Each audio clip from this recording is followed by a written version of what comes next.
Assalamu alaikum dear students. Lecture number 17 of Quantum Mechanics 1. In this lecture we prove the and derive Schwinger time independent wave equation. Here is two Schwinger time dependent and time independent wave equations. Now in this lecture we derive Schwinger time independent wave equation for a single particle or for 3 dimension. In the next lecture we discuss about the Schwinger time dependent wave equation for a single particle.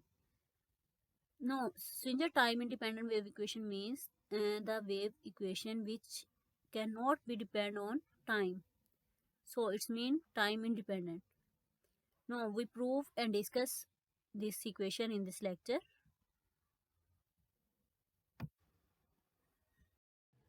Swinger time independent equation है, जैसा कि इसके नाम से आप लोगों को पता है Schrodinger time independent equation mean कि टाइम पर डिपेंड नहीं करती, यानी कि जो स्विंजर साइंटिस्ट का नेम है उसके नाम पे जो है ये दोनों इक्वेशंस हैं आपके पास जो हम प्रूव करते हैं, यानी कि हम प्रूव करेंगे ऐसी इक्वेशन जो कि टाइम पर डिपेंड नहीं करेगी।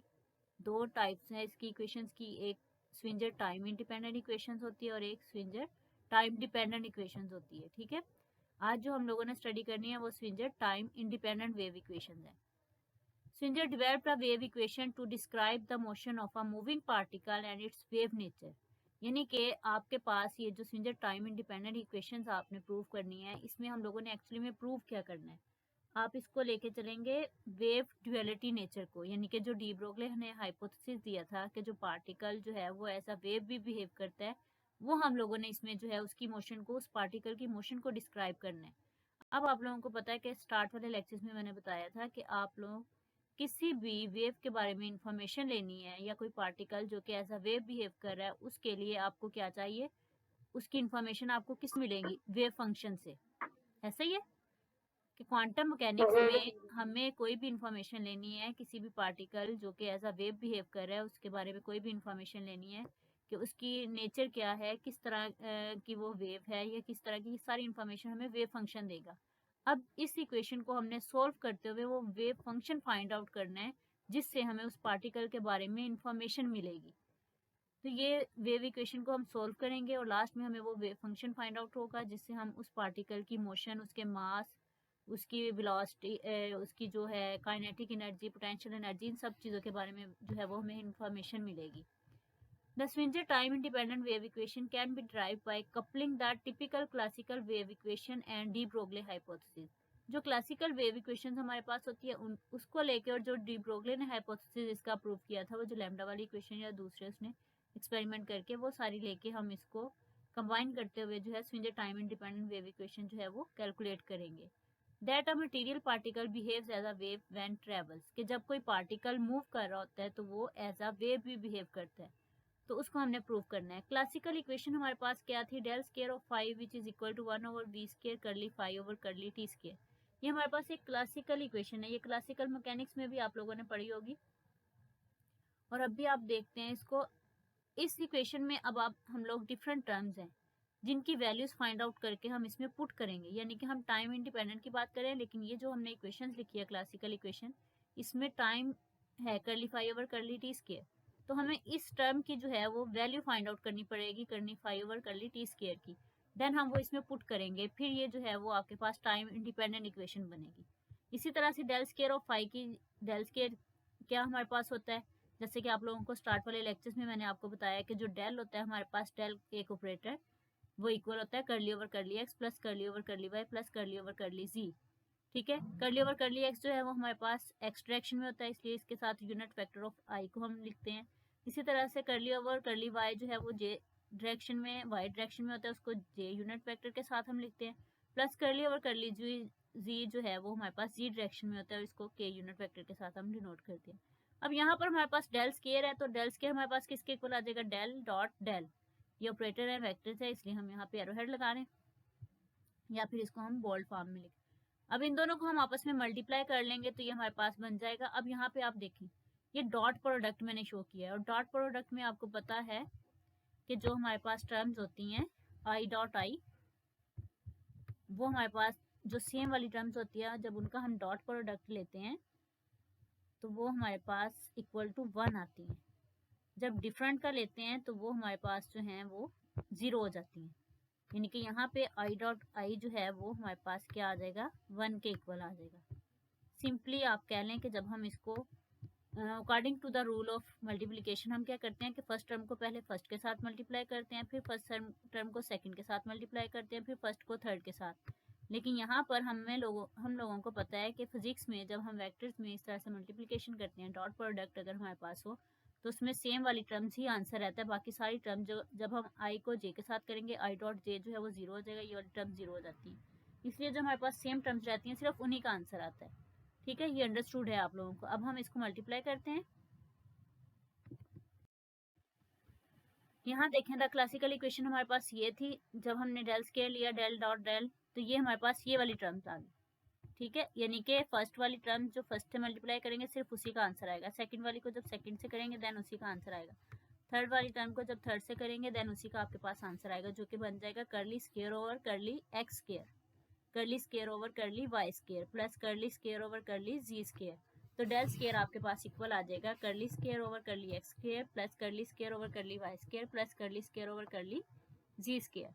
No classical wave equation can be written as, अब फर्स्ट इक्वेशन जो है वो हम उसको किस तरह से लिख सकते हैं, ये वाली इक्वेशन थी आपके पास, डेल स्केयर की वैल्यू पुट कर दें तो ये आपके पास फाई जो है वो डेल स्केयर के साथ मल्टीप्लाई हो रहा है, इस तरह से ये तीनों टर्म्स के साथ जो है वो मल्टीप्लाई हो जाएगा, curly square of phi over curly x square plus curly square of phi over curly y square plus curly square of phi over curly z square which is equal to 1 over v square, और ये आपके पास क्या था, curly phi over curly t square. यहाँ पे जब T square है तो यहाँ पर भी आपके पास ये आ जाएगा कर्ली स्केयर। ठीक है, ये मिस्टेक यहाँ से ठीक कर लें, कर्ली स्केयर आ जाएगा।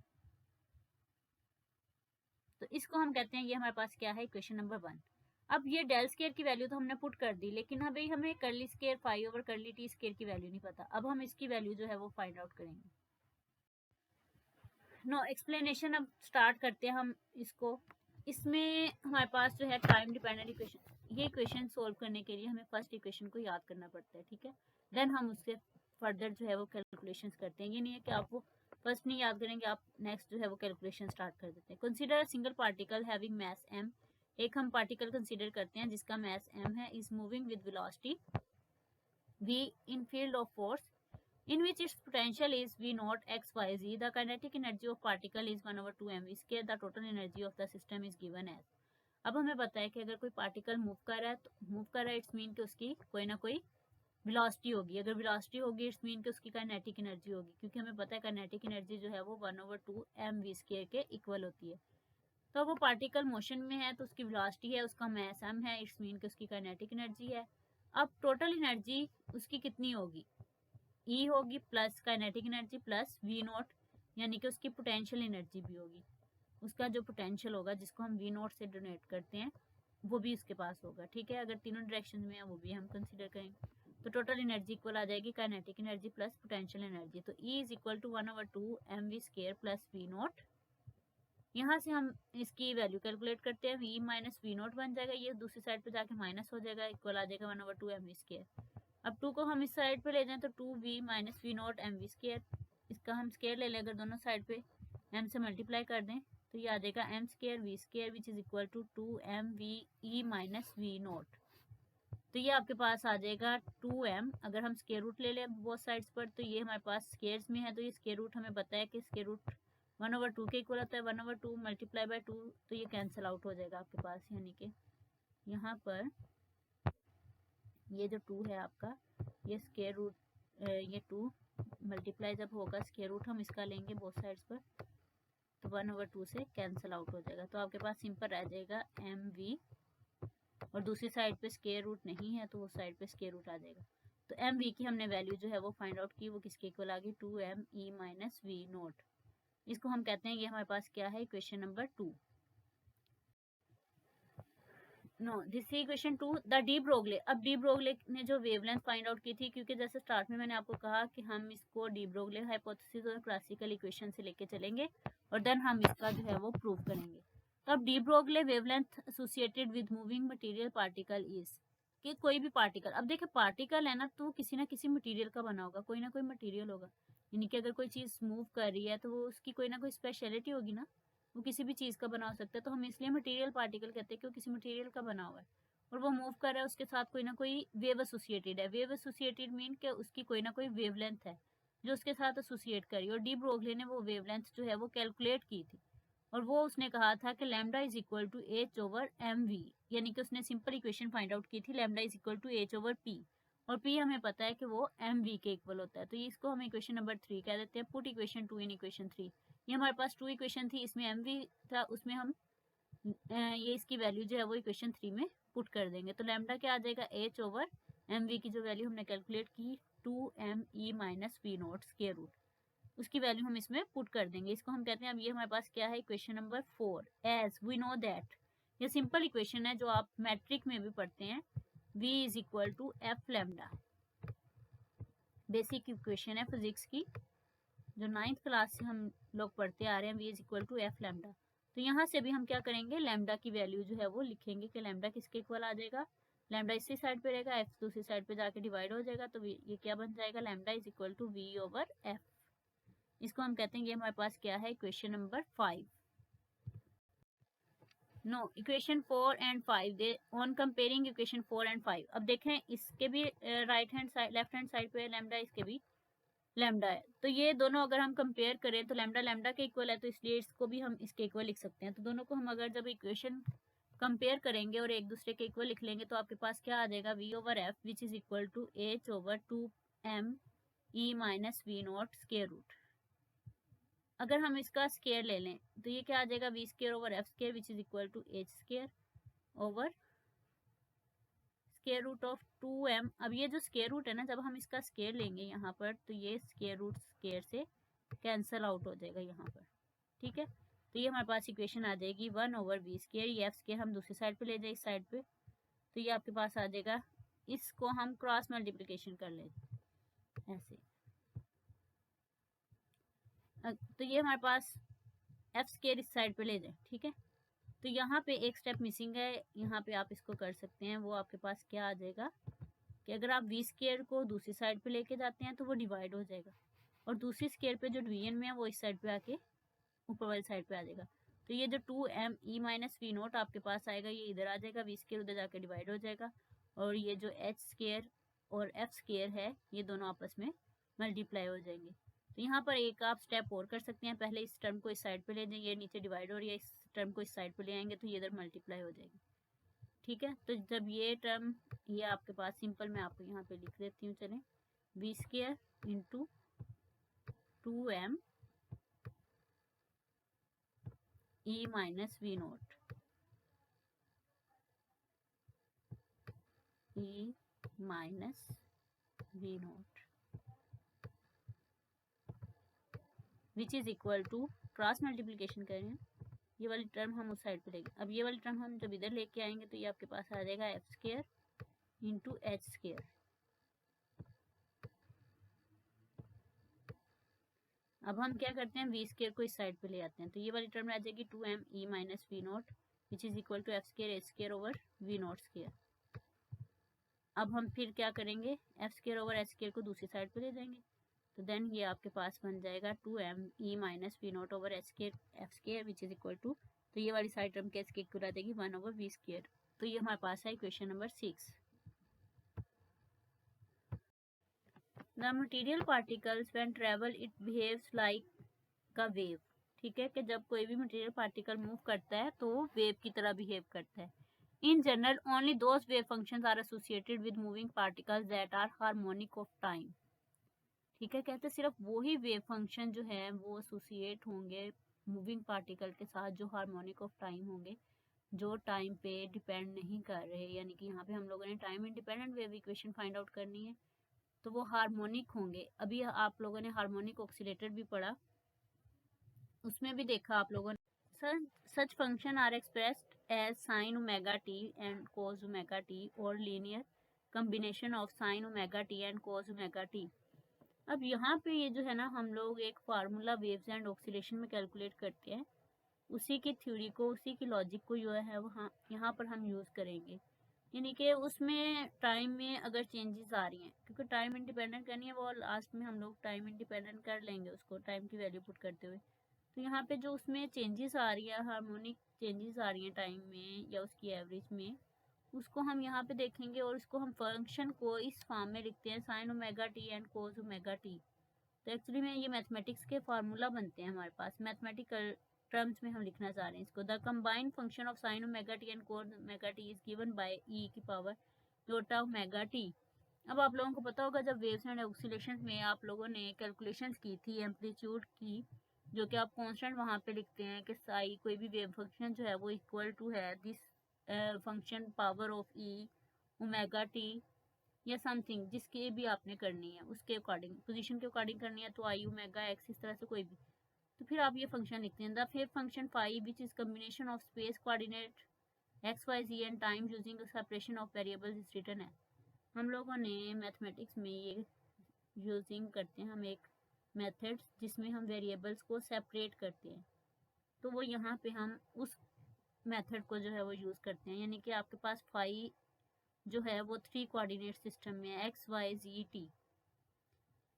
टी यानी कि टाइम को भी हम देख रहे हैं और साथ में एक्स वाई जी जो है वो उसके 3 डायमेंशनल कोऑर्डिनेट्स हैं। तो साई इज इक्वल टू ये वाला फंक्शन जो है वो इक्वल है साई किसी और वेव फंक्शन के जो कि एक्स वाई जी डायरेक्शन में है, और साथ में उसका जो sign omega t and cos omega T का जो आंसर आता है बच्चों, इसका हम ना सोल्यूशन भी कर सकते हैं कि ये जो ई की पावर एटा ओमेगा टी जो है वो आंसर किस तरह से आया साइन ओमेगा टी और कोस ओमेगा टी को लेके।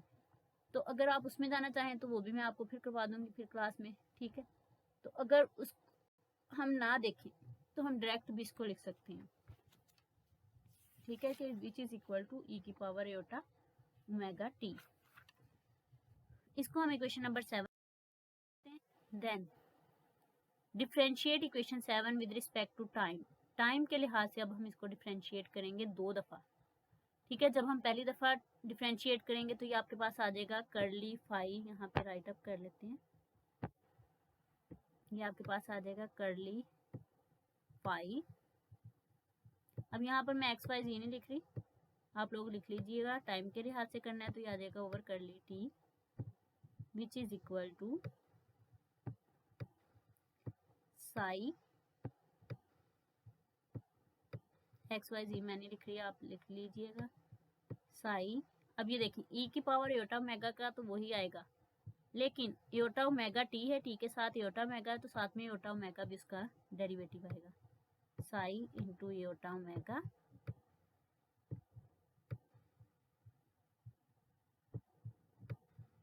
विच इज इक्वल टू ई की पावर योटा ओमेगा टी, ठीक है। ये एक दफ़ा डिफरेंशिएट, जब दोबारा करेंगे तो ये बन जाएगा आपके पास curly square of phi over curly t square psi iota omega का स्केयर, एक दफ़ा लिया उसका योटा ओमेगा आ गया, दोबारा जब लेंगे फिर योटा ओमेगा आ जाएगा तो वो क्या बन जाएगा योटा ओमेगा का स्केयर ई की पावर योटा ओमेगा टी। तो ये आपको पता है योटा स्केयर जो है वो -1 के इक्वल होता है, तो उसको हम माइनस साइन लगा लेंगे, उसकी वैल्यू पुट कर लेंगे तो आपके पास आ जाएगा माइनस ओमेगा स्केयर ई की पावर योटा ओमेगा टी, ठीक है। Curly phi curly square phi over curly t square, ये हमारे पास आ गई equation 8।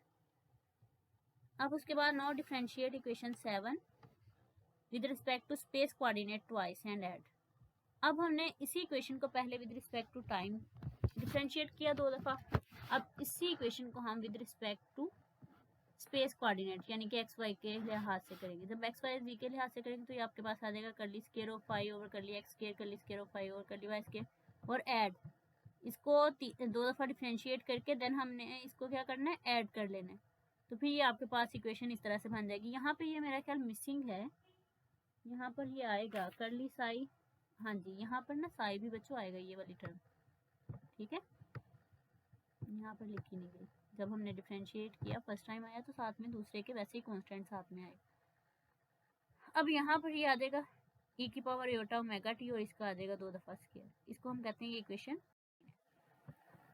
Put equation 6, 8 and 9 in equation 1, जो हमारे पास 1 थी, del square of phi which is equal to 1 over v square into curly square of phi over curly t square. Curly square of phi over curly t की square की value अभी हम लोगों ने फाइंड आउट की, वो इसके equal है, वो पुट कर दें। 1 ओवर वी स्केयर की वैल्यू हमने फाइंड आउट की, वो इसके इक्वल थी, वो पुट कर दी। डेल स्केयर जो था वो इसके इक्वल था, वो पुट कर दिया, और फाई जो थी फाई एक्स वाई जी जो हमने लिया वो इसके इक्वल है, वो हमने पुट कर दिया। अब ये सारी वैल्यूज हम लोगों ने क्या किया, इस इक्वेशन में पुट कर दी। अब इसको हम थोड़ा सा सिंप्लीफाई कर लेते हैं, ओमेगा की वैल्यू पुट कर देते हैं यहाँ पर। ओमेगा हमें पता है कि 2 पाई एफ के इक्वल होता है, तो ये 2 पाई एफ का स्क्वायर आ जाएगा इंटू साइन। ये वाली सारी टर्म जो है हमें पता है e के पावर एटा ओमेगा, ये इस साइड पे भी कैंसिल हो जाएगी और इस साइड पे, दोनों साइड पे कैंसिल हो जाएंगी, तो ये आपके पास आ जाएगा ओमेगा स्क्वायर ऑफ साइन। ठीक है, अब इसको देख लें, इसका स्क्वायर रूट खोल लें तो ये आ जाएगा 2 2 आर 4, 4 का जब 2 के साथ करेंगे तो 8 आ जाएगा, -8 पाई स्क्वायर एम। और ये जो एफ स्क्वायर होगा, इसको कलर में चेंज करती हूँ,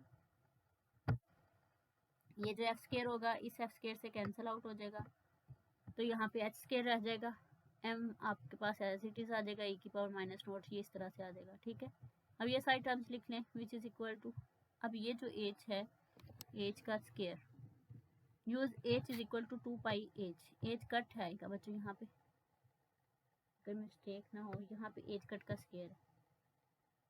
ठीक है, ये हमारे पास यहाँ सॉरी यहाँ पे एच कट आएगा, क्योंकि हमारे पास जो फार्मूला होता है वो होता है h is equal to, h cut is equal to h over 2 pi, h cut is equal to h over 2 pi, तो एच जो होगा वो 2 पाई एच कट के इक्वल आ जाएगा, ये एच कट है। ठीक है, h cut is equal to h over 2 pi, तो हमें यहाँ पे एच है हमारे पास, एच कट रही है, तो एच की वैल्यू पुट करनी है, तो ये 2 पाई एच कट आ जाएगा, ये साइड पे जाके मल्टीप्लाई हो जाएगा, तो यहाँ पे पुट कर लें, एच स्क्वायर है तो वो 2 का स्क्वायर आ जाएगा, 4 का स्क्वायर पाई का स्क्वायर इंटू एच कट का स्क्वायर, यहाँ पे कट आ जाएगा फिर। ठीक है, ये आ जाएगा -2m, ये 4 इससे कैंसिल आउट हो जाएगा, 4 2 आर 8, पाई स्क्वायर से कैंसिल आउट हो जाएगा, और ये आपके पास आ जाएगा -2m e minus E not, और इस तरह से।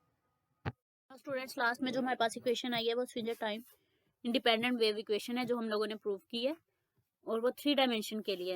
अगर हम उसको रिड्यूस कर दें 1 डायमेंशन के लिए, कि अगर हमने 1 डायमेंशन के लिए फाइंड आउट करनी है सिंगल पार्टिकल के लिए, तो फिर हमारे पास वो इक्वेशन क्या होगी, रिड्यूस होकर किस तरह से आएगी, the time independent Schrödinger wave equation in 1 dimension for a single particle reduce to, यानी कि वहां पे हमारे पास 3 डायमेंशन के लिए था curly square psi over curly x square plus curly square of psi over curly y square plus curly square of psi over curly z square.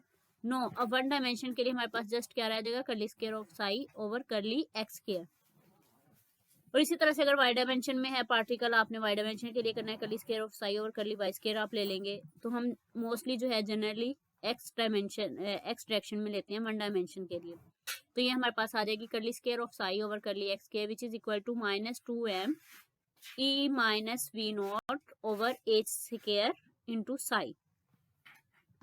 सो यहाँ पर अगर हम e ऑफ साई एक साइड पे रहने दे, बाकी टर्म जो है वो दूसरी साइड पे ले जाए, तो हमारे पास क्या होगा, ये ए स्क्वायर इस साइड पे हमारे पास डिवाइड हो रहा है, दूसरी साइड पे जाके क्या हो जाएगा, मल्टीप्लाई, और ये जो m माइनस का साइन है ये इस तरह से आ जाएगा, और ये 2m जो है वो डिवाइड हो जाएगा, और D square of curly square of psi over curly x square है, हम कर्ली लेते थे मोस्टली डिफरेंट वेरिएबल्स के लिए और 3 डायमेंशंस के लिए लिया था। ठीक है, इसको हम अगर 1 डायमेंशन के लिए कर रहे हैं तो हम इसको फिर D square of D x square भी कर देंगे, अगर 1 हमारे पास वेरिएबल हो, तो इसको हम इस तरह से भी लिख सकते हैं, d square of psi over d x square plus ये वी नोट इस साइड पे आपके पास जो है वो माइनस है, दूसरी साइड पे जाके प्लस वी नोट हो जाएगा, और इंटू साई क्योंकि मल्टीप्लाई हो रहा है ई के साथ भी और वी नोट के साथ भी, तो ये ई ऑफ साई इस साइड पे रह जाएगा, बाकी साई टर्म जो है वो दूसरी साइड पे चली जाएंगी, तो ये आपके पास एक इक्वेशन बन जाएगी -h square over 2m d square over d x square plus v not into psi which is equal to e of psi. So this is the equation of Schrödinger time independent wave equation in 1 dimension. और ये जो हमारे पास term आई है -h square over 2m d square over d x square plus v not, इसको हम बोलते हैं हैमिल्टोनियन। ठीक है, और ये वाली सारी टर्म्स को हम h के इक्वल लिखते हैं, जैसे हमारे पास डिफरेंट ऑपरेटर्स होते हैं इसी तरह से हमारे पास हैमिल्टोनियन ऑपरेटर होता है, जिस तरह से हमने डिफरेंट ऑपरेटर्स की वैल्यूज पढ़ी हैं, तो ये सारी टर्म जो है वो h के इक्वल है, तो ये सारी h ऑफ साई आ जाएगा which is equal to e of psi. ना स्टूडेंट, जैसे मैंने अभी आपको बताया कि ये जो हमारे पास टर्म थी h वो हैमिल्टोनियन ऑपरेटर है। ठीक है, उसको सिंपल हैमिल्टोनियन भी बोलते हैं, और ये वाली सारी टर्म जो है वो इसके इक्वल है। जैसे हम डिफरेंट ऑपरेटर को ऑपरेट करते हैं ना, मोमेंटम की वैल्यू लेते हैं माइनस एनर्जी ऑपरेटर की वैल्यू लेते हैं, फाइंड आउट करते हैं। इसी तरह से ये हैमिल्टोनियन की वैल्यू है कि अगर हमने कहीं पे यूज़ करना है हैमिल्टोनियन ऑपरेटर तो हम उसको इसके इक्वल लिखते हैं, या ये चीज़ लिखी हो उसको हम हैमिल्टोनियन एच से रिप्लेस कर सकते हैं। It is total energy of a particle, ये टोटल एनर्जी ऑफ पार्टिकल्स होती है, यानी कि आप ये कह सकते हैं कि ये जो वी नोट है पोटेंशियल, इसको हम पोटेंशियल एनर्जी कंसीडर करते हैं, और ये जो आपके पास होती है ये काइनेटिक एनर्जी होती है। अगर हम इसी को हैमिल्टोनियन को इन टर्म्स ऑफ मोमेंटम लिखें तो फिर हम किस तरह से लिख सकते हैं?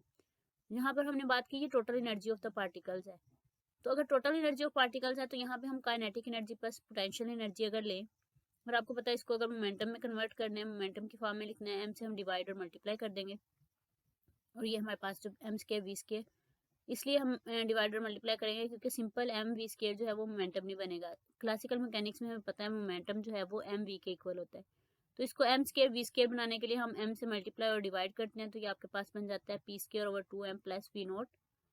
ठीक है, तो अगर हम प्लस वी नोट, तो ये हमारे पास क्या आ जाएगा? हैमिल्टोनियन। अब ये आप लोगों ने यहाँ पे थोड़ा सा कंफ्यूज नहीं होना, अगर हमारे पास इन टर्म्स ऑफ मोमेंटम में टोटल एनर्जी की बात हो तो हम हैमिल्टोनियन को पी स्क्वायर और 2m वी नोट एक्स लिखेंगे, और ये वाली सारी टर्म जो है ना ये भी इसी है, दोनों सेम। ठीक है, लेकिन इसमें थोड़ा सा कंफ्यूज नहीं होना, अगर मोमेंटम की बात की गई है तो आप इस फॉर्म में उसको लिख लेंगे। ठीक है, 1/2m m square p square over 2m plus v note of x. और अगर आपके पास time independent Schrödinger wave equation की बात की जाए इन वन डायमेंशन में सिंगल पार्टिकल के लिए, तो फिर आप उसको इस फॉर्म में भी लिख सकते हैं, d square over d x square की फॉर्म में, minus h square over 2m plus v note of psi e of psi. ठीक है, यहाँ पे थोड़ा सा कंफ्यूज नहीं होना, ये मोमेंटम ऑपरेटर की फॉर्म में लिखेंगे हम हैमिल्टोनियन को, और ये सिंपल, ये वैल्यूज जस्ट याद करनी। वैसे भी अगर देखा जाए तो v जो है वो d ओवर डी एक्स के जो rate of change of displacement होता है उसको हम उसमें कन्वर्ट कर सकते हैं, लेकिन यहाँ पे सिंपल आप जस्ट याद कर लें, यहाँ पे a स्क्वायर ओवर 2m है, यहाँ पे p स्क्वायर ओवर 2m है। ठीक है, प्लस वी नोट, ये जो है आपके पास kinetic energy plus potential energy को आप ले रहे हैं, और यहाँ पे भी ये एनर्जी की वैल्यूज है लेकिन वो डिफरेंट डायमेंशन में चली जाती है, पार्टिकल की डायरेक्शन पे और उसकी डायमेंशन पे डिपेंड करता है, तो इसलिए हम यहाँ पे ये इस तरह से हमने फाइंड आउट किया। ये Schrödinger time independent wave equation है। सो स्टूडेंट्स, ये हमारे पास थी आज Schrödinger time independent wave equation in 3 dimension, and in the last we reduce this equation in 1 dimension. In the next lecture we discuss about the Schwinger time dependent wave equation. These are reference books where you search this equation, and Allah Hafiz.